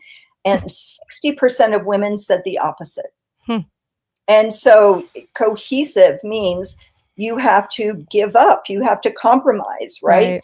And I actually believe in peacemaking and compromise as long as you can advocate for your position. You're a really good advocate for what you want, and you can get more of what you want and come to what's called a win-win solution where both sides win.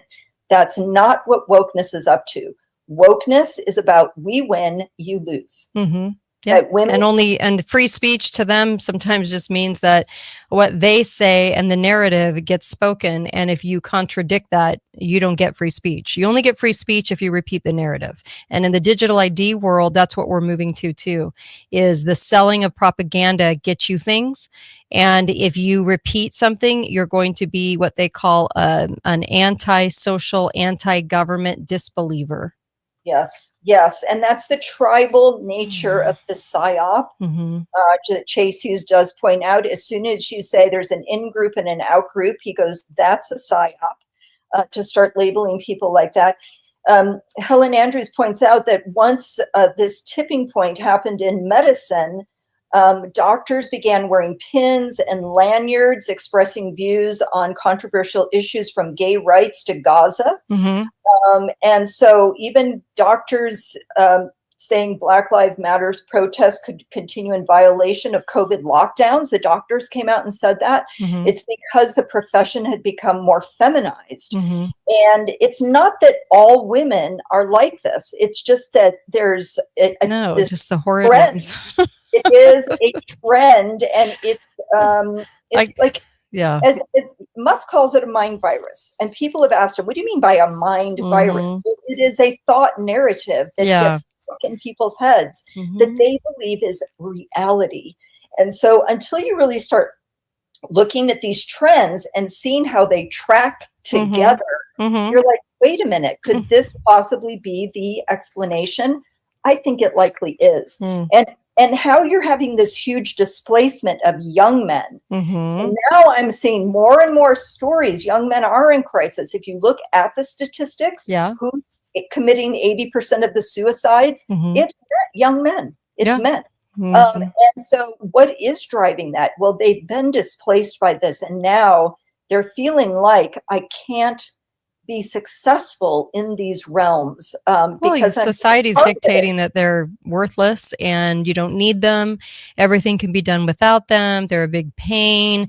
Women have to manage them. Oh, my headache, I have to manage you. You know, that kind of, we're so tired from men being so stupid. Like, these are the narratives out there. And all I can say is it's such a lie, and it was so well coordinated from the 50s on that women find their place as the second tax earner, and that they get out of the home. And it was all for that purpose. But when you go back, it so clearly jumps out of the pages of history as a psyop, because it was so carefully orchestrated. At one time, women got all mad at one time. It's like ridiculous. Simultaneous. And it is a Marxist agenda, which is to attach women to the state and not to their families. And to let the families be raised by the state and institutionalize those children as young as possible. And, you know, it's interesting because even with the 3 female justices that we have now on the Supreme Court, there was a woman who wrote a book, Lady Justice, Women, the Law, and the Battle to Save America. Now, she says this was positive, that there was, during oral arguments over Texas abortion law, the 3 female justices, Ginsburg, Sotomayor, and Kagan, quote, ignored the formal time limits, talking exuberantly over their male colleagues. And the author of this book said, this was an explosion of bottled up vocal girl power that afforded America a glimpse of what genuine gender parity or near parity might have meant for future women in powerful American legal institutions.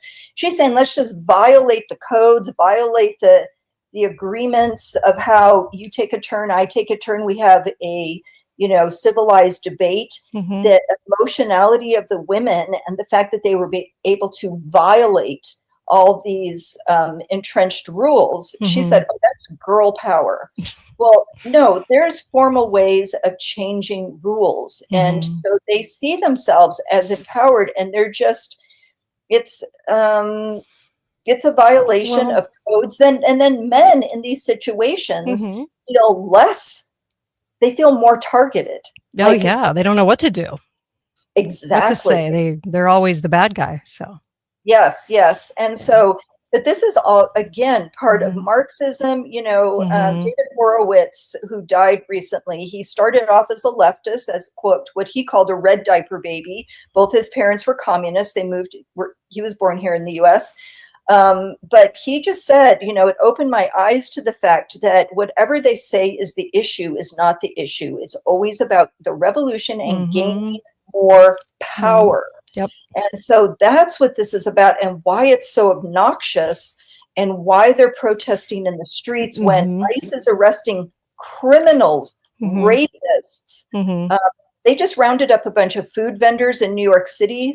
And the head of ICE said, we looked at their rap sheets. They had long rap sheets for drug trafficking and fraud and forgery. And there were protesters who were assaulting the police and ICE. And you go, are you insane? Yes, this is insanity. Well, they're the same blue hairs that go, Trump's a Nazi. That's all they can say. I'm like, trained much, trained much like a circus monkey for propaganda. Yeah. And it's kind of, you remember Ruth Ginsburg. Okay. So Ruth Yes. Ginsburg became the poster woman, right, for women's rights. And it was only because, and some women out there are going to hate that I say this, she muscled her way into a position. She basically was like, you don't let me in, I will go ballistic if you do not let me in, to all of these things that she wanted to do. And then she also said, I want the same exact pay as all of you guys that have been in here for a long time, and you better give it to me or I'm going to get real vocal about it. So basically blackmailing everybody. Then she goes in to be a judge, and all these women out there love her and think that she's amazing and put her picture up as the poster of women's strength. And I laugh because if you really look at her career like I did, you won't find much there. She never really did much for women. And she actually, when the school called about one of her kids, she actually told them to call the dad. She didn't want to have anything to do with it. She wasn't a great mother. She was not a great mother at all. And she wanted to be away from her kids. And she wanted these positions so that she could exude power without actually doing anything. So if you go look at her actual record, the women out there think that she did things for women's rights. She did not. Okay. There was like one case, and it was very small, that she actually did anything for women. And here's the biggest lie of all. She didn't need to. Women already have rights. So people were like, she fought for us. How did she fight for you? A, she didn't. And B, you already have the fight. You already have it. So it's a lie. You've been told a lie. And so whenever I say that, women come after me and they'll say, oh, you should see the emails I get. And they're like, oh, you need to support women in these women's roles. And I'm going, you guys are so deluded. Go look at her actual career. It's a lie. She was not a nice person. She was pretty horrific. And Senator Hatch of my state, who was a Republican, is the one that got her in. And he's supposed to be a Republican. And the only thing she was all for was abortion. She did not love kids. She was a eugenist. And so I'm like, how can people walk away going, this is what the ideal for women? She's horrid. She was horrid. People will still put her picture as a profile picture to this day. I'm like, you got to be kidding me. Oh, there's little board gross. books that toddlers read, the little board books that are made of cardboard. Yes. Of her. Yes. Of her and her little story. And I think, who is reading this? What kind of parent is reading this to their child? But I wanted to bring up one more thing about the irony of what happened. There was an anti-discrimination law, a landmark case in 1991 that found that pinup posters, the Marilyn Monroe and etc., on the walls of a shipyard constituted a hostile environment for women. Maybe it made them feel bad about how they looked. And that principle has grown to encompass many forms of masculine contact. Dozens of Silicon Valley companies have been hit with lawsuits alleging frat boy culture, or quote, toxic bro culture. That's in the lawsuits. And a law firm specializing in these suits brags of settlements ranging from $450,000 to $8 million. But women can sue their bosses for running a workplace that feels like a frat house, but men cannot sue when their workplace feels like a Montessori kindergarten. Yeah, and they're full of women dictators that run around going woman power and show a lot of select bias. Everything else, men aren't allowed to say a word. But you're right, women will. And the feeling that women feel that they need to support each other and stick together against the men in a workplace, and that is super toxic. Well, I'd give a trophy to anybody that could actually show me where women don't have rights, where women actually haven't even attained more rights than women have actually at this point attained more because of the very thing we're just talking about, because women will exercise this ability to go after people to get what they want, right? All they have to do is claim sexism. You don't see men doing that, but you'll see women doing that. And it's so sad to me because you can't show me where women don't have rights. In fact, the whole women's vote thing, we already had states like mine that were already pushing that through, women's vote, the right to vote for women. But women act like because they went and marched for it, they got it. That true. States were already doing it. So it wasn't, since then, name a right that we don't have. Nobody can because we have them. So all these women lefties run around and act mad and pissed off and take to the streets to march for women's rights that they already have. Have you ever found something so ridiculous? It's like marching for something I have. Wild. It not only makes no sense, but it is a colossal waste of their time and energy. Yeah. But it raises money. You know, those women's marches that they had after Trump was elected, where the hats, the little pussy hats, were already all manufactured, ready to go. Remember that? Raised a lot of money. It created a lot of momentum and a lot of fundraising. The George Floyd riots created a lot of fundraising. There was a lot of money moving around. There's a lot of money behind the riots and the attacks on the ICE officers that are happening now. So money tends to be the name of the game, and we tend to see the superficial thing happening in the news and think that's it. And like David Horowitz said, that is never it. It's the revolution. It's power. Right. It's always power. Speaking, this is a frivolous topic. On something else, if we can switch topics, I had to laugh. The news can be so grim, and people say, "Oh, I just can't watch the news anymore." But I was reading a thing that Frito-Lay, potato chip company, had to do a major rebrand because, and this speaks to how stupid people are, 40% of their customers didn't know the potato chips came from potatoes, from actual potatoes. So they had to put on the front of the bag, these come from actual potatoes. Is what they're putting on the front of the bag. Oh no. It speaks to how something has broken, how stupid people are. How can they be this naive? Where are they getting their education? Who is teaching them? Are they sitting with parents at night? And Reels on TikTok and Insta? I'm going to guess. Are they having real potatoes at dinner at night? No. And so I thought about that. And I thought, how detached have we come from our primary sources of information, which used to be our grandparents, our parents, and, teachers who we trusted in school. And now that whole communication chain has really been broken. And I think that's why you're seeing a lot, 40%. That's why you're seeing a lot of ignorance in the culture. But again, as Chase Hughes points out, that works for the entrenched powers, because if there's a vacuum of information, they can fill it. And that is what's happening. Don't you find that? Yeah, true? I do. And the whole women's thing is such a huge lie and delusion, and takes us out of what we're really good at. Our role is to be a mom. It's to be a wife and a mom. And it makes me so sad. You know, you've raised a lot of kids. I've raised a lot of kids, and it's so vital and important, and they just want to diminish it to nothing. And I've said this again and again, but go look at obituaries and tell me where women praise their career. No, usually you're going to write all about your loved ones. And at the end of the day, and it sold us a really big lie that we could have it all, because you really can't have it all.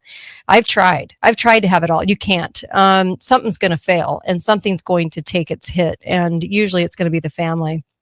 Well, something's got to give. And you know, it's interesting to drive around. I've been living temporarily in California. Yeah. You drive around neighborhoods in the middle of the day, or even in the evenings, and where are the kids? Where are the children? Daycare?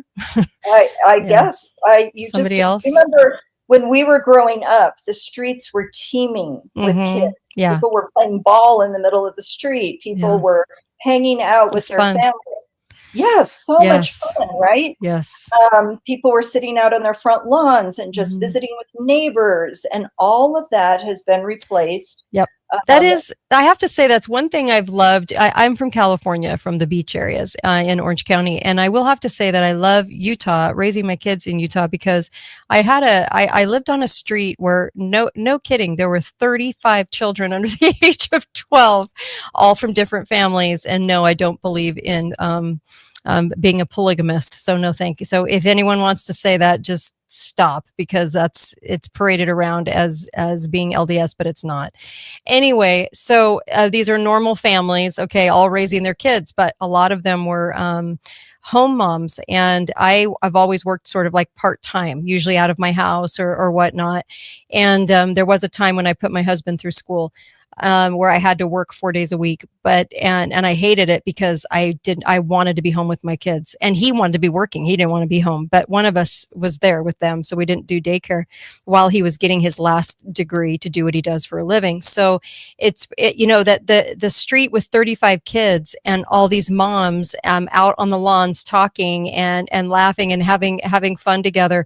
That was my memories from that area. And it was wonderful. It was amazing. And I loved it. And I'm telling you that we need to get back to that, because it's truly amazing. Like, to get that kind of support and know that you're all I hate the village thing because it goes back to Hillary, but it's like, that they've got your back. So they know they're going to be watching your kids, like safety wise. Right. And just kind of like looking out after them and stuff like that. So yes. Absolutely. Yes. And the other big component about that, and I know this about you, is how women cooked for their families. Love it.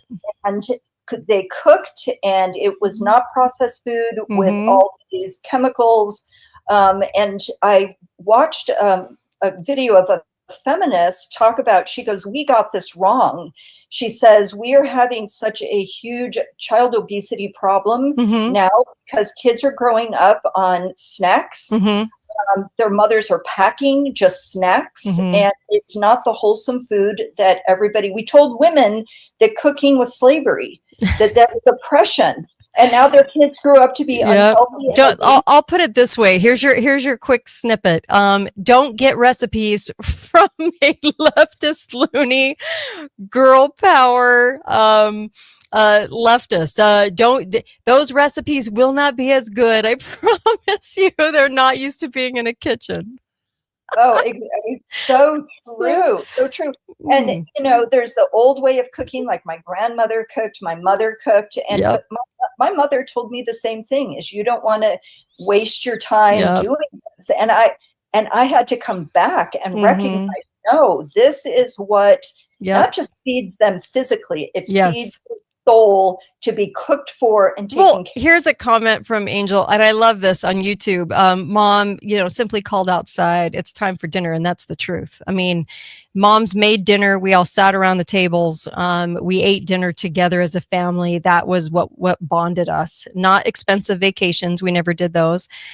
We went to McDonald's maybe once a year. And that was a real treat at the time when they had more normal food, more actual real beef and real food, and the potatoes were in tallow, the French fries. But it was back in the day, you ate home most of the time. You wouldn't have even thought about going to dinner every night like we do now, or Costco prepared food or thing like that, which is kind of the leftist dream, is you just go to Costco or Whole Foods, grab your already prepared meal and go home. There's something about cooking. Like, I just bought all the ingredients to make Sunday sauce, which is like spaghetti sauce, but I go to real Italians for the recipes because I want it to simmer all day and I want that sauce. I love good food. And my husband loves good food. So he's glad I love to be in the kitchen, and I always want to be making something or trying something out on him as a guinea pig, but he loves it, right? That's usually one of the reasons guys get married is sex and food, right? So that's pretty much it. I mean, come on, what's the other, why else would you, and to have a family. So I just laugh because I just love good food. I love good food as much as guys do. Absolutely. And, men, because of the economy and the way things are structured now, they're not getting married in the same numbers. And so their health is worse. Unmarried men have worse health, in part because they don't have a wife who's looking out for them, and the meals are not happening at home. They are eating fast food most of the time. So doesn't this all make sense to me? The correlation of all these makes so much sense. and yet you try to explain it to young women, young men, they can be a bit resistant to it. The new generation that Charlie Kirk was preaching to are actually understanding this. Yep. They're starting to see, because they've lived with the results. They were those latchkey kids, living on the processed food. And RFK Jr., age 70, doing the pull-ups, he was saying, how is it that none of us maybe knew one child with a chronic illness, and now something like 40% of children have some type of chronic illness? Yeah. It can't be a coincidence that our lifestyles have changed. Our vaccine program and eating lots of chemicals in lots of foods that have been prepared for us instead of making them ourselves. And, I do a big Sunday dinner every Sunday, and we invite kind of anyone and everyone to come. And no, that's not a blanket invite for everybody, but I'm just saying, like, I do a big Sunday dinner. And when I make a roast, I make 3 of them, 4 of them to try to cover everybody. And I send my dad home with leftovers and whatnot, but because he's on his own and he doesn't have anyone to cook for him. But I'm laughing because of some of the comments I'm getting in text. And when I said that guys get married for food and sex, look, that is a true statement. I don't care who you are, but that is true. And guys will not admit it because they don't want to look like that kind of guy. And I get it. So you don't even have to admit it. I'm doing it for you. Yes, this is why guys get married: sex and food and companionship, and of course a family. But I'm just saying that it's for the very obvious reason is guys, when they're dating girls, they want to see if they're even interested in making a meal, because they realize that those kids that they're about to have or they're going to have are going to need somebody that actually cooks for them and wants to be a mom and wants to be a nurturer. And we got to get that back. We don't have, it's just, right now, the girls are all stuck on women power, corporate power. Look at me. I can make all this money. Well, it doesn't matter at the end of the day, because your kids have to be with you and your kids have a mom. So cooking and doing all of that is actually so rewarding, but they sold us a lie since the 50s that it wasn't rewarding enough. And if you say you're a home mom, you almost have to apologize, which is really sick. It's a sick lie, because these kids need us. They need us. And this is why a lot of grandparents now are stepping in to raise kids. If you guys notice, is these kids don't want to have to raise them, so they're giving them to the grandparents to raise. And I'm like, it's, I'm glad you have support, but holy cow, raise your kids and be home with them while you can. While they're little, you only get that time once. That's it. And then it's gone. I'm an empty nester. I'm telling you, I miss those days. I do. Don't you? I remember when I had a bunch of little kids, and an older woman friend of mine said, I miss my little ones, that her kids were all grown. Yeah. And I was so shocked by that, because I was tired, and now I know exactly how she feels. I would give, my right arm for a day, a flashback day. But I just wanted to mention before we go, my daughter sent me this, that there is an app called Yuka, Y-U-K-A. You can get on the App Store and you scan the barcodes of products in the store, and it gives you the nutrition value. Really? And it shows that Lucky Charms has a nutrition value of 5 out of 100, based on all of the chemicals, preservatives, and sugar. So if you really want to do well by your family, as they say, shop the perimeter of the store where the healthier food is. But certainly, if an app can scan a barcode and tell you the nutrition value on a scale, then that's going to open your eyes, and get your kids to do it. They have phones. Let them scan it. Right, because it's all in our decisions. Everybody wants RFK to do it all. It's like, you can decide what you eat. Gosh. You can. And your kids don't know, so they'll be thrilled to have an activity like that and say, yeah, we'll buy anything that's over 80 on a scale of 100. And let them try and find something. Yeah. And by the way, the Sunday sauce. So I'm getting a couple of messages. So wait, don't hang up yet. So number one, why do women get married?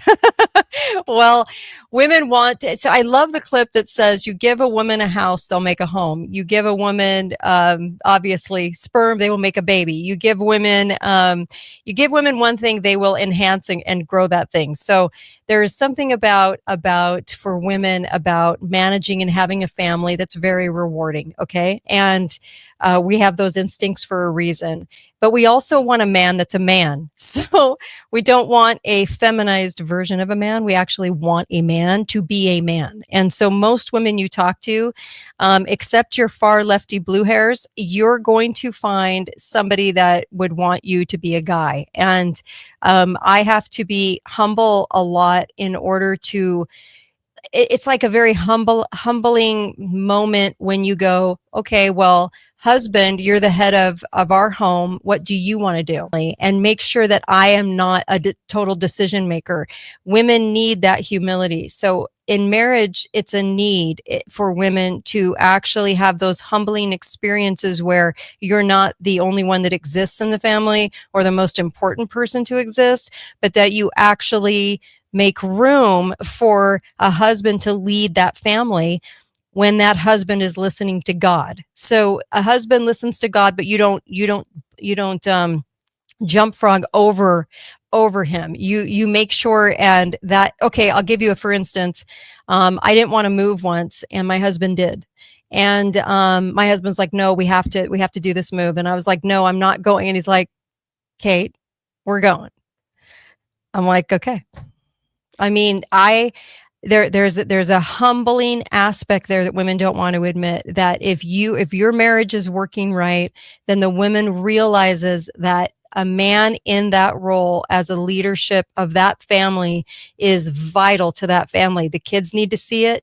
The wife needs to see it and appreciate it. It needs to be respected. And I don't mean with guys that can get domineering and emotionally abusive. I'm not talking about that guy. I'm talking about a guy that actually listens to God, a guy that is humble in his own right. Those are the guys I'm talking about. And women will do a real service to themselves and their children by making room for that and respecting it, and not allowing it because you're not in total control, but just making sure that it is something that's always upheld inside the family. And then you will have a winning family. You will have a family that's close, and you'll have a family who understands their roles inside that family. The other question I'm getting real quick is on the Sunday sauce, the Italian Sunday sauce. Cento San Marzano tomatoes is what you use, and you also make sure that neck bones are braised and simmering in that sauce all day, because it's going to give it that flavor. So the neck bones, the pork neck bones, and then also it's a combination when you do your meatballs of sausage. I do beef too, organic beef, but that comes from a farm, but it's the neck bones that make that sauce what it is. And so if you want to know, it's like family / foods show on top of politics, but I love to cook. So if you guys ever have any great recipes that you want to share with me, because I love to cook, and I'm a whiz at rolls, and I should do a video where I show people how to do rolls. What is your thing? Susan, what do you cook that everyone's like, oh, make that? It's a soup. It's called mulligatawny, and it's a curry soup with chicken and rice. Ooh, okay. Just eat it up. You can find it online at recipes.com. I need the recipe. I need it. Mulligatawny. Yep. Oh yes, Angel's saying wine and garlic. Yes, wine and garlic in your sauce. You must put wine in your sauce. So that's what I buy wine for, is sauces. And so yes, you got a good Cabernet, a good Merlot. You put that in the sauce, and you also, the other secret is to simmer a carrot or two in the sauce all day, because it releases sugar. So it releases a sweetness in that sauce, and you take it out at the end, but it's so good in the sauce. So you just let it simmer all day, releases sugar. Now I'm hungry. I know, I am too. I'm going to go home and make some stuff. I'm going to simmer it all night. White wine too. Yes, of course. And meatballs, of course. Look, I'm a big foodie, and I spent 10 years in that industry. I love food. And I think at the heart of our home is gathering for meals. So that's one thing that my kids will probably always remember, is gathering for meals. I promise you that if we put more work, as much work as these leftists put into marching around for the rights they already have, into being in the kitchen and developing that for your home and your husband. And like I always say on the show, and I've said for 15 years, honey, make your guy a sandwich. It's not slavery, it's just love. So you love them, and if they want a sandwich after working hard for you all day, then maybe you should make them a sandwich. And you're not somebody's slave. What they've tried to do over the last 50 years is turn it into you're somebody's slave. And it's just such a lie, because men need to be nurtured as much as women do. And they won't show it, they won't ask for it, but they need it. And they need to know that you love them and that you're appreciative of them. And it's nice to also get that back. And that's one thing that's missing in our society right now, is this give and take. So that's what I'm talking about, is the give and take. Anyways, I love you guys. Now I've gone too long. Thank you, Susan. You're Pleasure, awesome. Kate. Really appreciate you guys. And let me theme us out here. And I'm not sure if I'm coming back on tomorrow. And that's that. I might come in and do a short one. All right. Love your comments. Thank you for that. Be faithful, be fearless. You guys are the best. Really appreciate you guys. What would I do without you guys? Thank you. All right. KateDalleyRadio.com, KateDalleyRadio.com for all the links to all the sponsors as well.